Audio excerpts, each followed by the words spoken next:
Assalamualaikum warahmatullahi wabarakatuh. Mohon izin kepada Bapak Aristianto selaku dosen pembimbing mata kuliah Kapasitas Elektronik Meteorologi. Mohon izin pada kesempatan kali ini izinkan kami dari kelompok 6 yang beranggotakan saya, Rujal Sains Fikri, NPT 11 180082 dan rekan saya Muhammad Brian Zuhru Fikolbi, NPT 11 180067 untuk mempresentasikan hasil dari materi kami yang berjudul WMO Information System atau WIS. Selanjutnya, untuk pendahuluan, apa itu WIS? WIS sendiri merupakan salah satu program dari WMO, di mana program ini dibuat untuk menyediakan platform berbagi informasi yang berkualitas tinggi, serta layanan manajemen untuk semua program dari WMO, yang diatur pada WMO Annex 1. Kemudian, selanjutnya, untuk organisasi pada WIS sendiri, dalam menjalankan programnya, memerlukan beberapa organisasi, yaitu yang pertama ada Global Information System Center atau GISC, kemudian yang selanjutnya ada Data Collection or Production Centers atau DCPS, kemudian yang ketiga ada National Center, yaitu NCS. Selanjutnya, untuk tugas dari DCPCS sendiri atau Data Collection or Production Center, yang pertama, menyediakan produk data terkait program untuk pertukaran internasional. Kemudian selanjutnya, untuk mendukung mekanisme dorong dan tarik informasi. Kemudian yang terakhir, untuk menghasilkan, memelihara, membuat, dan menyediakan katalog metadata GSC dari produk data. Kemudian, untuk tugas dari Global Information System Center atau GISCS, yang pertama ada menerima informasi dari NCS dan DCPS. Kemudian selanjutnya, bertukar informasi berupa data dan metadata dengan GISC lainnya. Kemudian selanjutnya, menyebarkan dalam wilayah tanggung jawabnya seluruh rangkaian data dan produk WMO untuk pertukaran global secara rutin. Kemudian selanjutnya, untuk mendukung mekanisme tarik informasi, menghasilkan, memelihara, dan membuat agar dapat diakses melalui katalog metadata dari semua data dan produk untuk perubahan global. Kemudian yang terakhir, memastikan operasi sepanjang waktu andal dan aman. Kemudian untuk tugas dari National Center atau NCS, ialah yang pertama memberikan informasi yang dikumpulkan atau dihasilkan dalam negara ke GISC atau DCBC. Kemudian yang kedua berfungsi sebagai portal untuk pengguna nasional dan atau mengatur akses mereka ke WIS. Kemudian yang terakhir, beberapa NCS dari suatu negara dimungkinkan, bukan hanya dari NMC. Kemudian, untuk strength dan weakness-nya sendiri, WIS menyediakan akses ke informasi yang beragam untuk berbagai pengguna baik di publik dan sektor swasta. Kemudian data, informasi, dan pengetahuan memungkinkan pemangku kepentingan untuk meningkatkan proses pengambilan keputusan. Data dan produk dari World Weather Watch telah diedarkan melalui GTS hanya untuk anggota WMO. Saat ini, informasi yang ditunjukkan untuk pertukaran global juga tersedia untuk anggota WMO dan komunitas meteorologi melalui layanan WISDAR melalui internet. WIS sendiri menyediakan layanan yang andal melalui sistem redundan seperti disaster recovery pusat dan pengaturan cadangan dengan mitra dari GISC. Kemudian, untuk jenis interaksi dari WIS sendiri, salah satu contohnya ialah pengguna WISDAR harus menemukan data dan produk yang tersedia menggunakan browser web atau alat internet lainnya. Kemudian pengguna juga harus dapat menemukan data dan produk yang tersedia baik dengan menelusuri katalog atau dengan mencarinya. Kemudian menggunakan konsep penemuan seperti kata kunci subjek, cakupan geografis, atau rentang temporal.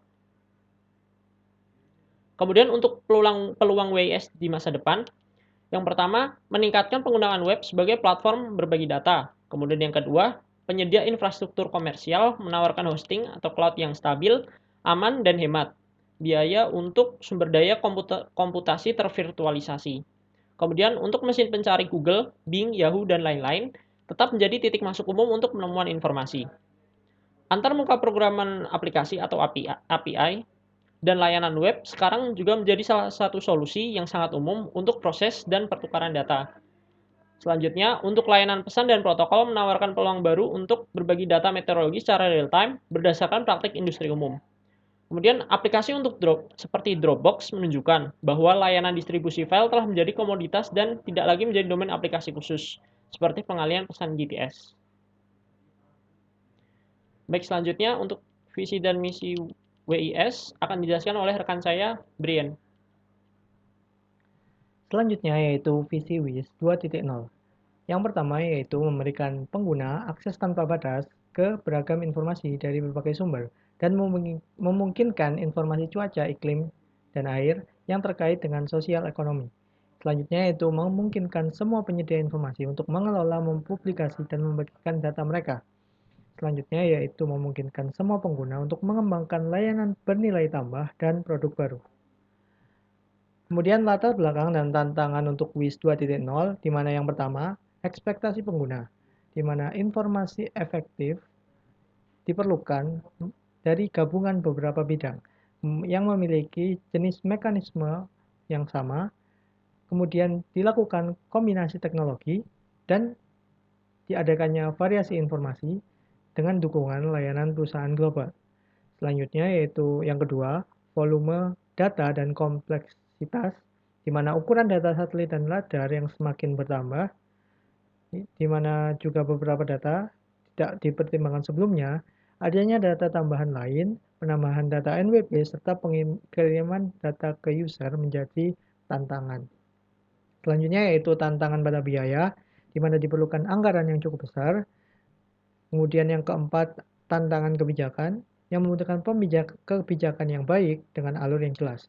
Selanjutnya yaitu tantangan pada tren teknologi, di mana kemajuan teknologi yang ada meningkatkan kebutuhan pengguna akan layanan. Selanjutnya, berikut ini merupakan tren informasi teknologi menurut WMO nomor 1213, di mana yang pertama yaitu Big Data, Cloud, Search Engine, Message and Sosmed, dan Internet of Things.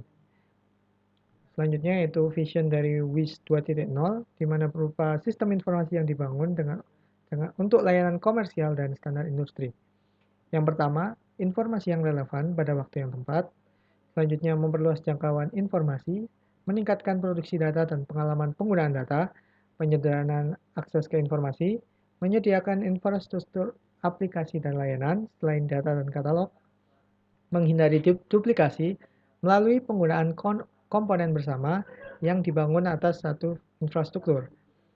Selanjutnya yaitu penggunaan untuk memenuhi kebutuhan pemangku kepentingan dalam negeri serta sebagai sebuah tokoh serba ada virtual untuk informasi cuaca, iklim, dan air.